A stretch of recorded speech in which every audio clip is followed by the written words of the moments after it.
शरद पवारांची मागणी ही अमान्य असल्याचं मनोज जरांगेंनी म्हटलेलं आहे। मागणी करण्याची ही योग्य वेळ नाही आणि ती वेळ आता निघून गेलेली आहे। 13 महिने आंदोलन सुरू होतं, त्यावेळी शरद पवारांनी ही भूमिका मांडली नाही।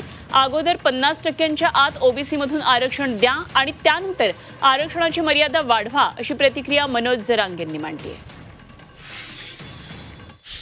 मागणीबद्दल काही अडचण नाही, पण ही वेळ नाही ते म्हणण्याची। इथून पाठीमागच ती वेळ होती म्हणायचं। ज्यावेळेस समाजाचं हित होतं, ज्यावेळेस समाजाचं आंदोलन 13 महिन्यापासून सुरू आहे, त्याच वेळेस या गोष्टी म्हणायला पाहिजे होते।